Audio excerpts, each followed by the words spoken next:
ఇక్కడ అన్ని ప్లాట్లలో మామిడి శ్రీగంధం చెట్లతో అద్భుతంగా ఉంది. ల్యాండ్ అప్రిషియేషన్, ఫ్రీ మెయింటెనెన్స్, పండ్ల తోటల తాలూకా ప్రయోజనాలు, డబుల్ బెనిఫిట్ ఆఫర్ తో సిర్లసీమ 2.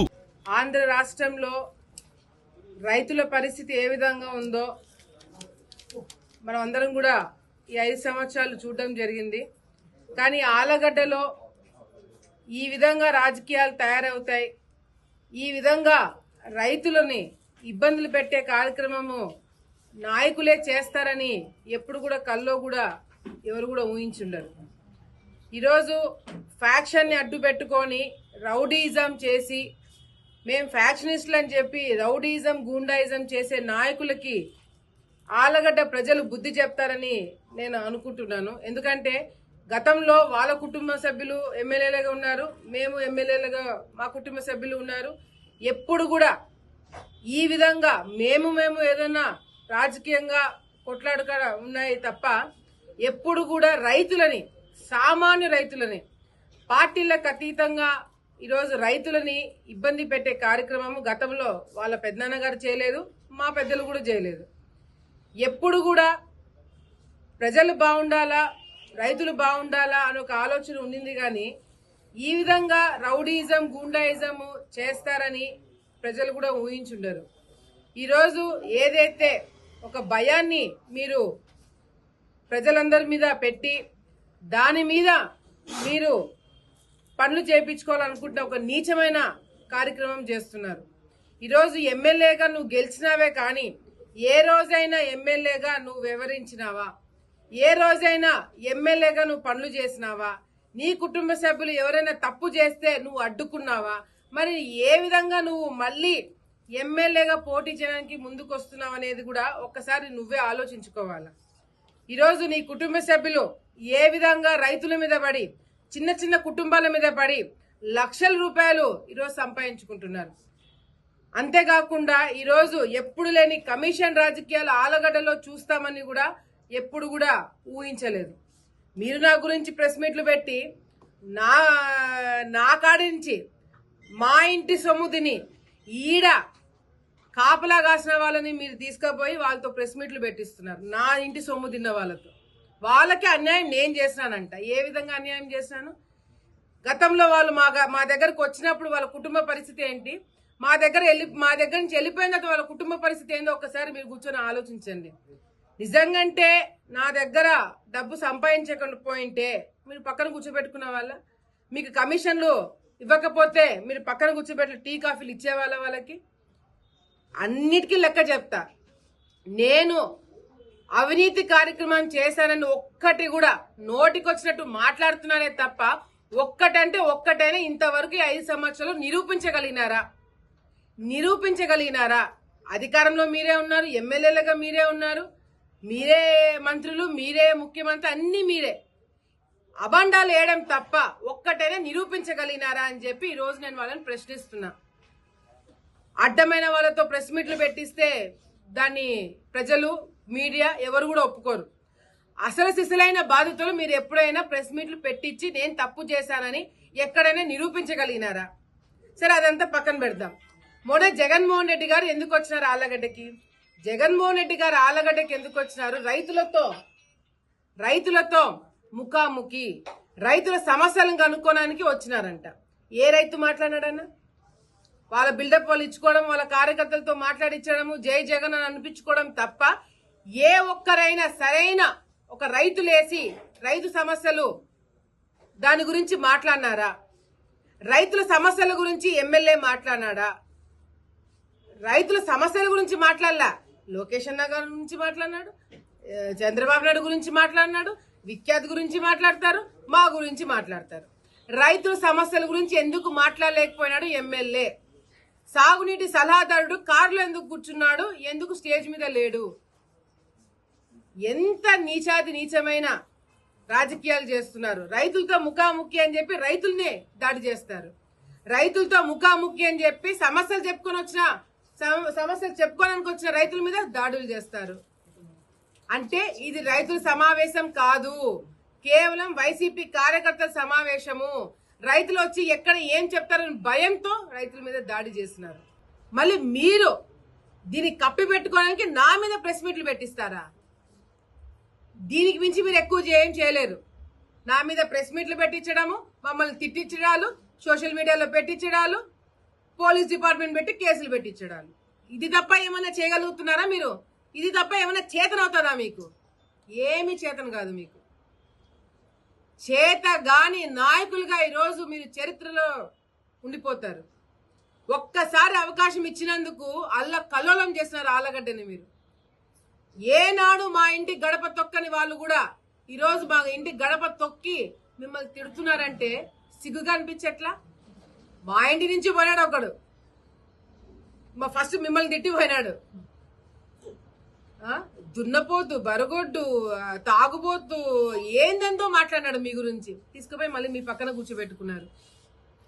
కొంతమంది మీ నాయకులకైనా కొద్దిగైనా రాజకీయ విలువలు కలిగిన వాళ్ళు ఊర్లోకి రానియలేదు. కానీ మీరేం చేశారు? మిమ్మల్ని పచ్చి బూతులు తిట్టిన వాళ్ళు మిమ్మల్ని ఈరోజు పార్టీలోకి తీసుకొని వాళ్ళకి మీరు పక్కన కుర్చీలు వేస్తున్నారు. మేమైనా చాలా ఉన్నతనంగా మీ గురించి మాట్లాడినాం. ఏనాడు నోరు జారి మిమ్మల్ని తప్పుగా మాట్లాడలే. ఈరోజు రాజకీయాలు ఎంత నీచ రాజకీయాలు చేస్తున్నారు అనేది ప్రజలంతా కూడా అర్థమైంది. తాగునీటి సమస్య ఉంది ఇప్పుడు. ప్రతి ఒక్క గ్రామంలో, ప్రతి ఒక్క వార్డులో, ప్రతి ఒక్క బూత్ లో, ప్రతి చోట తాగునీటి సమస్య ఉంది. ఏం చేస్తున్నారు మీరు? నిద్రపోతున్నారా? మీ ఇళ్ళకి నీళ్ళు వస్తే చాలా? సామాన్య ప్రజలకి నీళ్లు రావద్దా? వాళ్ళు తాగద్దా? మీకు నీటి సమస్య వస్తే మీకు ఇంకా చాలా పండగ చేసుకుంటారు మీరు. ట్యాంకర్లు పెట్టచ్చు, బిల్లులు పెట్టచ్చు, డబ్బులు లాగచ్చు. ఇంత నీచమైన ఆలోచన ఉన్న మీరు నాయకులు కానే కాలేరు. ఎన్ని జన్మలు ఎత్తినా మీరు నాయకులు కాలేరు. నేను గతంలో చంద్రబాబు నాయుడు గారు ముందరే మీకు చెప్పినాను, ప్రతి ఒక్క ప్రెస్ మీట్ లో చెప్తున్నా, ఎప్పుడు లేని నీచ సంస్కృతి ఆలగడ్డకు తీసుకొచ్చినారు. ఈరోజు రైతన్న వాళ్ళకి నీళ్ళు అందచేయలేని మీకు సత్తా లేదు, మీకు ఓపిక లేదు. రైతులకి నీళ్ళు ఎట్లా వదలాలనేది మీకు సబ్జెక్ట్ లేదు. రైతులకి నీళ్ళు వదిలితే మీకు డబ్బులు రావు, కమిషన్లు రావు, కాబట్టి దాన్ని పక్కన రావబట్టించినారు.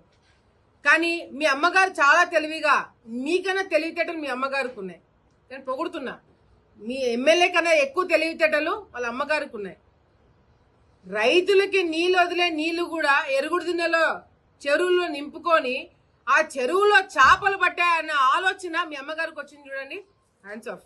ఎవరికి రాదా ఆలోచన?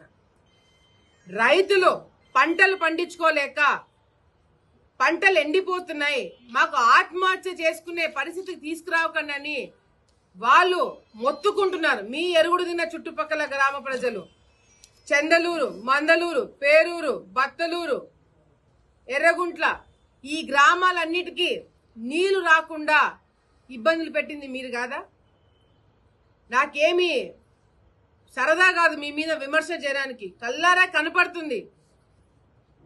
నేను ఇంటింటికి, చందలూరుకి, మందలూరుకి, మార్చినపల్లి గ్రామాలు తిరిగినప్పుడు స్వయాన ప్రజలు నాకు చెప్పిన సమస్యనే నేను మాట్లాడింది. అది వాస్తవం కాదా? దేవుడి మీద ఒట్టేసి అబద్ధాలు చెప్తారా? దేవుడి మీద, అమ్మవారి మీద ఒట్టేసి నోటికి ఎంత వస్తే అంత అబద్ధాలు చెప్పేంత స్థాయికి దిగజారినారంటే ప్రజలంతా భయం లేదు, కార్యకర్తలంటే గౌరవం లేదు, దేవుడు అంటే కూడా లెక్క లేదు. ఆ స్థాయికి మీరు వెళ్ళిపోయినారు.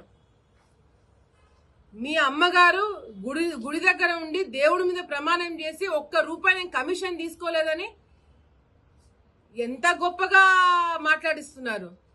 ఈరోజు నాతో పాటు చందలూరు గ్రామం సంబంధించిన రైతులు కూర్చున్నారు. వాళ్ళ రైతులు పడే ఇబ్బందులు, సమస్యలు వాళ్ళు నాకు చెప్పినవే నేను చంద్రబాబు నాయుడు గారి దృష్టికి తీసుకుపోయినడం జరిగింది. ప్రతి ఒక్క ప్రెస్ మీట్ లో చెప్పడం జరిగింది.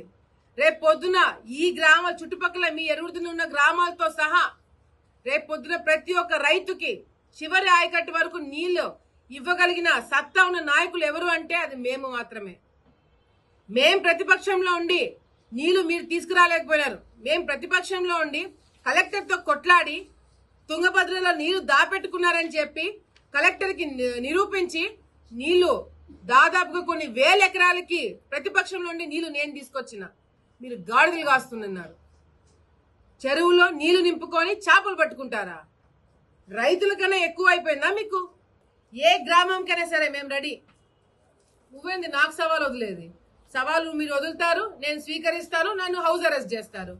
ఇంట్లో నుంచి బయటికి రానికుండా చేస్తారు. అది మీ రాజకీయం. నువ్వు నాకు సవాల్ వదులుతున్నావు. ఈ 5 సంవత్సరాలు నువ్వు ఏం చేసినావు అనేది నువ్వు మాట్లాడగలుగుతావా? 10 నిమిషాలు నాన్ స్టాప్ గా నువ్వు మాట్లాడు. నువ్వు గొప్ప నాయకుడు, నేను ఒప్పుకుంటా. నువ్వు చేసిన పనులు 10 నిమిషాలు, ఈ 5 సంవత్సరాలు నువ్వు చేసిన పనులు 10 నిమిషాలు కంటిన్యూస్ గా నువ్వు ఏం చేసినావో ఈ 5 సంవత్సరాలను కంటిన్యూస్ గా 10 నిమిషాలు మాట్లాడు. నువ్వు నాయకుడు, నేను ఒప్పుకుంటా. నువ్వు మాట్లాడగలుగుతావు 10 నిమిషాలు నువ్వు చేసిన పనుల గురించి. నేను గంట సేపు మాట్లాడతా నువ్వు చేసిన అరాచకాల గురించి. నిరూపించి మరి, ఆధారాలు చూపించి మరి. అది మీకు మాకున్న తేడా. ఈ 5 సంవత్సరాలు మేము అవినీతి చేసినాం, మేము అక్రమాలు చేసినాం, మేము దౌర్జన్యం చేసినాము, ఎవడో డబ్బులు లాక్కున్నాం, ఇవన్నీ మాట్లాడినారే. మీరేం చేసినారు? నిరూపించగలిగినావా? అయ్యో మైనారిటీస్ అంటారు. ఎక్కడా మైనారిటీ? ఎక్కడున్నాడు ఆయన? ఒక్కటంటే ఒక్కటి నిరూపించలేకపోయినారు. కానీ మీరు మా మీద అబండాలు వేస్తున్నారా? ఎవడో మా ఇళ్ళ కాడ కూర్చొని మా ఇళ్ళ కాడ మమ్మల్ని మోసం చేసి మా ఆస్తులు తీసుకున్న వాళ్ళ కాడ మీరు కూర్చోబెట్టి ప్రెస్ మీట్లు పెట్టిస్తారా? పెట్టియండి. ఎంతమందితో పెట్టిస్తారో పెట్టియండి. ప్రజలు డిసైడ్ అయిపోయినారు ఎవరు కోట్లు వేయాలనేది. లేదు ఇంకా నువ్వు గెలుస్తావని నీకు నమ్మకం ఉంటే వెరీ గుడ్. అదే నమ్మకంతో ఉండండి. మీరు బయటికి రాలేకపోతున్నారు, తండ్రి కొడుకులు తిరగలేకపోతున్నారు, తల్లితో ప్రెస్ మీట్లు పెట్టించలేకపోతున్నారు, అడ్డమైన వాళ్ళతో ప్రెస్ మీట్లు పెట్టిస్తారు. అసలు సిసలైన సమస్యల గురించి ఎక్కడ మాట్లాడినారు? తాగునీటి సమస్య, సాగునీటి సమస్య, ఇళ్ల సమస్య, పట్టాల సమస్య. ఏ ఒక్క రోజున ప్రెస్ మీట్ నువ్వు పెట్టగలిగినావా? దీనిల గురించి మాట్లాడి ఎంతసేపు ఉన్న మమ్మల్ని తిట్టడమే తప్ప ప్రజలకు ఉపయోగపడిన ప్రెస్ మీట్లు మీరు ఎప్పుడైనా పెట్టినారా? నిరూపించగలిగినావా? లేదు. ఇంకా ఉన్నాయి. మీ అమ్మగారు పాపము ఒక చిన్న, నేను ఆ రోజే చెప్పిన, వాయిస్ రికార్డింగ్ తో సహా అన్ని బయట పెడతారని గుర్తుంది కదా? అన్ని రెడీగా పెట్టుకుంటున్నాము. మీరు పెట్టకపోతే నేను కూడా వదిలేసేదాన్ని. మీరు పెట్టిస్తున్నారు కాబట్టి తప్పకుండా నేను అవి రిలీజ్ చేస్తాను. దాంట్లో ఒక హింట్ ఇస్తా మీకు. ఏ నాయకుడైతే మీరు టౌన్ బాధ్యతలో ఒక రెడ్డి గారికి అప్పచెప్పినారో, మీకు రోజు మూటలు తీసుకుపోయి అందిస్తున్నారో, ఏ రెడ్డికి అయితే, ఏ పెట్రోల్ బంకులు ఉన్న వాళ్ళకైతే మీరు బాగా చూసుకొని ఇచ్చేస్తున్నారో, ఆ వ్యక్తి గురించి ఎమ్మెల్యే గారి అమ్మగారు ఎంత నీచంగా మాట్లాడారో నేను రికార్డింగ్ వినిపిస్తా తొందరలోనే. అంటే మీ కార్యకర్తల గురించే మీరే తప్పుడుగా బూతులు మాట్లాడే ఆడియో రికార్డింగ్ బయటికి వస్తున్నాయి. అంటే మీ దగ్గర వచ్చే రోజు పనిచేసి మీకు చాకరీలు చేసి మాతో చెడ్డైన నాయకుల గురించి కూడా ఎంత అసభ్యంగా, ఎంత బూతులు తిడుతూ మీరు మాట్లాడుతున్నారు, కార్యకర్తలకు ఎంత విలువిస్తున్నారు అనేది కూడా త్వరలోనే బయట పెట్టబోతున్నా. వచ్చే కార్యకర్తలు చాలా మంది మా దగ్గరకు ఆల్రెడీ వచ్చినారు. రాకుండా అక్కడ ఉండి చేసే వాళ్ళు చాలా మంది ఉన్నారు. అది తొందరలోనే మీకు తెలుస్తుంది. మా దగ్గర నుంచి నువ్వు ఏ కార్యకర్తలు అయితే భయంతో వాళ్ళ ఆస్తులు కానీ వాళ్ళ వ్యాపారాలు కానీ దెబ్బతీస్తామని ఏ కార్యకర్తలు నా దగ్గర నుంచి నువ్వు తీసుకుపోయినావో దానికి రెట్టింపు రేపొద్దున నీ దగ్గర నుంచి నేను ఖాళీలు చేపిస్తున్నాను. ప్రతి ఒక్క ఊరు ఖాళీ చేపిస్తాను. ఏ ఒక్కరు కూడా మీ మీద నమ్మకం లేదు. ప్రతి ఒక్కరిని ఆఖరికి నా మీద నమ్మకం పెట్టుకున్న మీ కార్యకర్తలకు కూడా నేను ఈరోజు న్యాయం చేసి నా సొంత మనుషుల్లాగా చూసుకొని రాజకీయం ఎట్లుంటదనేది నేను చేసి నిరూపిస్తాను మీకు. ఈ 5 సంవత్సరాలు నాతో పాటు జెండా మోసి నాతో పాటు కేసులు పెట్టించుకున్న వాళ్ళని ఎంత జాగ్రత్తగా చూసుకుంటానో, మిమ్మల్ని కాదనుకుని వచ్చిన వాళ్ళని అంతే జాగ్రత్తగా చూసుకొని నిరూపిస్తాను. కార్యకర్త దూరం అవుతే మీకు నొప్పి తెలియదు, నాకు తెలుసు. సొంత కుటుంబం కన్నా ఎక్కువ చూసుకున్న కార్యకర్త దూరం అవుతే ఎట్లుంటుందో నాకు తెలుసు. ఆ నొప్పి మీకేం తెలియట్లేదు, ఎందుకంటే కార్యకర్త విలువ మీకు తెలియదు కాబట్టి. తొందరలోనే ఆలగడ్డ ప్రజలు మీకు బుద్ధి చెప్తారని నమ్మకం నాకుంది. నమ్మకమే కాదు, రేపొద్దున ఆలగడ్డ అభివృద్ధి ఏ విధంగా ఉంటుందో ఆ బాటలో అందరినీ కూడా, ఆఖరికి మీడియా వాళ్ళని కూడా నాతో పాటు ముందుకు తీసుకెళ్లే కార్యక్రమాలు జరుగుతాయని చెప్పి కూడా సందర్భంగా తెలియజేసుకుంటున్నాను. మరిన్ని వీడియోస్ కోసం ఛానల్ ని సబ్స్క్రైబ్ చేయండి. లేటెస్ట్ అప్డేట్స్ కోసం వాట్సాప్ ఛానల్ ని ఫాలో చేయండి. అండ్ లింక్ డిస్క్రిప్షన్ లో ఉంది.